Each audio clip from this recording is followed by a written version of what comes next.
صحیح بخاری حدیث نمبر 301۔ حضرت عائشہ رضی اللہ تعالی عنہا فرماتی ہیں کہ آپ صلی اللہ علیہ وسلم اپنا سر مبارک میری طرف کر دیتے، اس وقت آپ اعتکاف میں بیٹھے ہوئے ہوتے اور میں حیض کی حالت میں ہونے کے باوجود آپ کا سر مبارک دھو دیتی۔ صحیح بخاری حدیث نمبر 302۔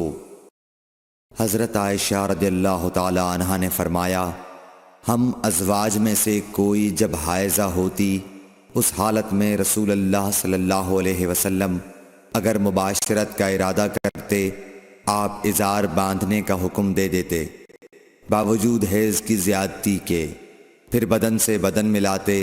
آپ نے کہا، تم میں ایسا کون ہے جو نبی کریم صلی اللہ علیہ وسلم کی طرح اپنی شہوت پر قابو رکھتا ہو؟ صحیح بخاری حدیث نمبر 303۔ نبی کریم صلی اللہ علیہ وسلم اپنی بیویوں میں سے کسی سے مباشرت کرنا چاہتے اور وہ حائضہ ہوتی تو آپ کے حکم سے وہ پہلے ازار باندھ لیتیں۔ صحیح بخاری حدیث نمبر 304۔ رسول کریم صلی اللہ علیہ وسلم عید الاضحیٰ یا عید الفطر میں عیدگاہ تشریف لے گئے۔ وہاں آپ عورتوں کے پاس سے گزرے اور فرمایا، اے عورتوں کی جماعت، صدقہ کرو، کیونکہ میں نے جہنم میں زیادہ تم ہی کو دیکھا ہے۔ انہوں نے کہا، یا رسول اللہ صلی اللہ علیہ وسلم، ایسا کیوں؟ آپ نے فرمایا کہ تم لعن طعن بہت کرتی ہو اور شوہر کی ناشکری کرتی ہو، باوجود عقل اور دین میں ناقص ہونے کے میں نے تم سے زیادہ کسی کو بھی ایک عقل مند اور تجربہ کار آدمی کو دیوانہ بنا دینے والا نہیں دیکھا۔ عورتوں نے عرض کی کہ ہمارے دین اور ہماری عقل میں نقصان کیا ہے یا رسول اللہ؟ آپ نے فرمایا، کیا عورت کی گواہی مرد کی گواہی سے نصف نہیں ہے؟ انہوں نے کہا، جی ہے۔ آپ نے فرمایا، بس یہی اس کی عقل کا نقصان ہے۔ پھر آپ نے پوچھا، کیا ایسا نہیں ہے کہ جب عورت حائضہ ہو تو نہ نماز پڑھ سکتی ہے نہ روزہ رکھ سکتی ہے؟ عورتوں نے کہا، ایسا ہی ہے۔ آپ نے فرمایا کہ یہی اس کے دین کا نقصان ہے۔ صحیح بخاری حدیث نمبر 305۔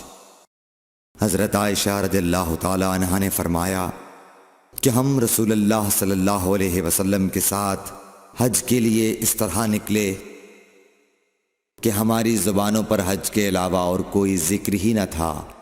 جب ہم مقام صرف پہنچے تو مجھے حیض آ گیا۔ اس غم سے میں رو رہی تھی کہ نبی صلی اللہ علیہ وسلم تشریف لائے۔ آپ نے پوچھا، کیوں رو رہی ہو؟ میں نے کہا، کاش میں اس سال حج کا ارادہ ہی نہ کرتی۔ آپ نے فرمایا، شاید تمہیں حیض آ گیا ہے۔ میں نے کہا، جی ہاں۔ آپ نے فرمایا، یہ چیز تو اللہ تعالیٰ نے آدم کی بیٹیوں کے لیے مقرر کر دی ہے، اس لیے تم جب تک پاک نہ ہو جاؤ طواف بیت اللہ کے علاوہ حاجیوں کی طرح تمام کام انجام دو۔ صحیح بخاری حدیث نمبر 306۔ فاطمہ ابی حبیش کی بیٹی نے رسول کریم صلی اللہ علیہ وسلم سے کہا کہ یا رسول اللہ صلی اللہ علیہ وسلم، میں تو پاک ہی نہیں ہوتی، تو کیا میں نماز بالکل چھوڑ دوں؟ حضور صلی اللہ علیہ وسلم نے فرمایا کہ یہ رگ کا خون ہے، حیض نہیں، اس لیے جب حیض کے دن جن میں کبھی پہلے تمہیں عادتاً حیض آیا کرتا تھا آئیں تو نماز چھوڑ دے، اور جب اندازے کے مطابق وہ دن گزر جائیں تو خون دھو ڈال اور نماز پڑھ۔ صحیح بخاری حدیث نمبر 307۔ ایک عورت نے رسول کریم صلی اللہ علیہ وسلم سے سوال کیا۔ اس نے پوچھا کہ یا رسول اللہ، آپ ایک ایسی عورت کے متعلق کیا فرماتے ہیں جس کے کپڑے پر حیض کا خون لگ گیا ہو؟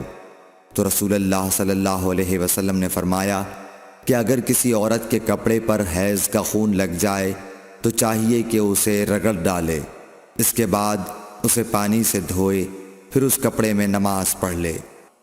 صحیح بخاری حدیث نمبر 308۔ حضرت عائشہ رضی اللہ تعالی عنہا نے فرمایا کہ ہمیں حیض آتا تو کپڑے کو پاک کرتے وقت ہم خون کو مل دیتے، پھر اس جگہ کو دھو لیتی اور تمام کپڑے پر پانی بہا دیتی اور اسے پہن کر نماز پڑھتی۔ صحیح بخاری حدیث نمبر 309۔ نبی کریم صلی اللہ علیہ وسلم کے ساتھ آپ کی بعض ازواج نے اعتکاف کیا، حالانکہ وہ مستحاضہ تھیں اور انہیں خون آتا تھا، اس لیے خون کی وجہ سے تشت اکثر اپنے نیچے رکھ لیتیں۔ اور اکرمہ نے کہا کہ عائشہ رضی اللہ تعالی عنہا نے قسم کا پانی دیکھا تو فرمایا یہ تو ایسا ہی معلوم ہوتا ہے جیسے فلاں صاحبہ کو استحاضہ کا خون آتا تھا۔ صحیح بخاری حدیث نمبر 310۔ حضرت عائشہ رضی اللہ تعالی عنہا نے فرمایا کہ رسول اللہ صلی اللہ علیہ وسلم کے ساتھ آپ کی ازواج میں سے ایک نے اعتکاف کیا، وہ خون اور زردی نکلتے دیکھتیں، تشت ان کے نیچے ہوتا اور نماز ادا کرتی تھیں۔